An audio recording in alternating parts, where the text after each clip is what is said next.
Hello, everyone. Per usual, I want to take a few minutes to recap our January Fire Night, where we reflected together on the vice of lust and the virtue that heals it, chastity.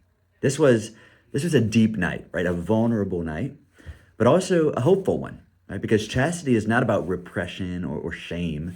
It's about freedom, integration, and learning how to love well.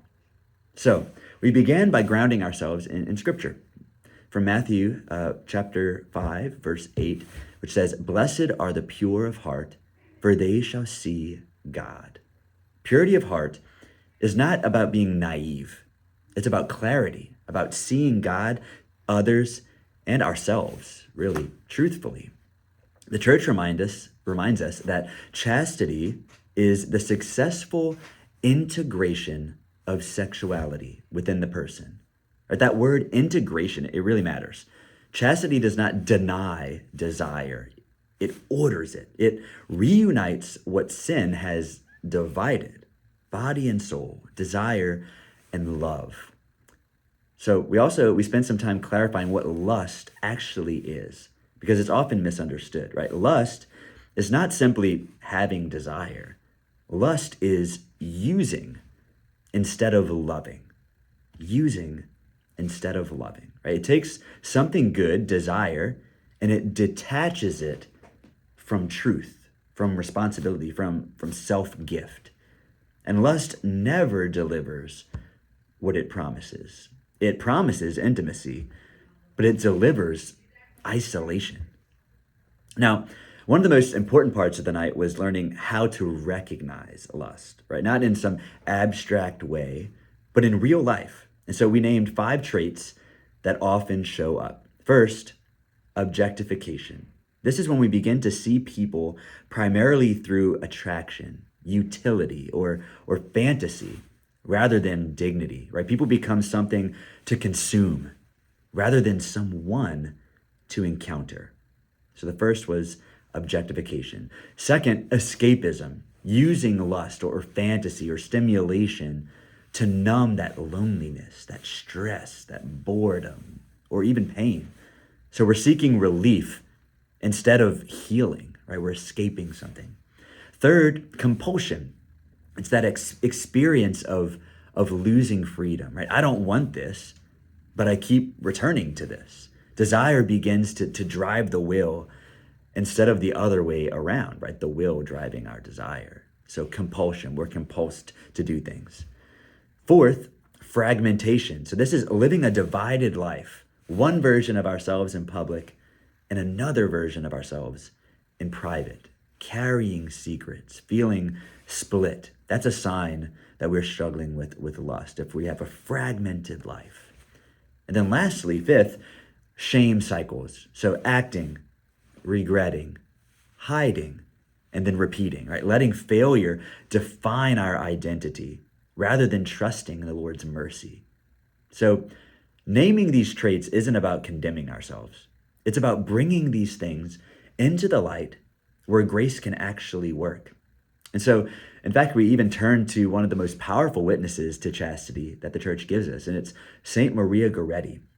Maria was only 11 years old when she was attacked and mortally wounded. And so from her deathbed, she spoke words that really stop us in our tracks. She said, "I forgive Alessandro," which is the man who mortally wounded her, "and I want him with me in heaven." Right? Her chastity was not weakness. It was heroic strength. But what's even more striking is what happened later. Her attacker repented. He converted, and he was present at her canonization. Right? Chastity didn't just protect Maria's soul. It became part of another man's redemption. So her life reminds us that chastity is not about fear. It's not about fear of desire, but it's about love strong enough to refuse to use another person. That's amazing, right? We talked about how after the fall, desire became disordered, but God, he never abandoned us. If lust fractures love, chastity heals it, right? Chastity restores that unity between body and soul. It provides clarity in our relationships. It brings freedom in the heart. So where lust isolates, chastity reconnects. Where lust fragments, chastity reintegrates, right? And so we ended by walking through those three simple but really powerful steps that were drawn from Father Josh Johnson's framework. So step one is resolve, right? So he says you cannot overcome what you will not name. So we have to resolve by honestly identifying where desire has become disordered in my life without excuses, without any shame, right? So what are we resolving to overcome? Step two is renouncing it, renouncing the lies that we believed. For instance, I need this to cope, or I'll never change. Why try? Or this is just who I am, right? So we take those lies, we renounce them, and we replace them with the truth, which is not I need this to cope, but God is enough, or God is real, or healing is possible. And then thirdly, that third step is to remember who God is, right?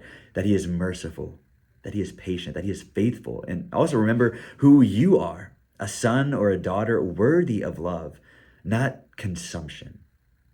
And then we close the night by praying the litany of chastity together as a community, young and old, reminding ourselves that this journey is not meant to be walked alone.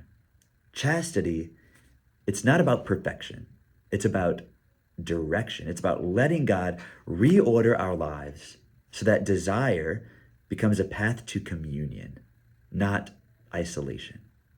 So that's a recap of where we were. So hopefully it helped you get a little lay of the land as to lust and chastity and what we learned. But really, know my prayers for you, know my prayers for your family, and remember, more importantly, if nothing else that you learned from this video, that blessed are the pure of heart, for they shall see God.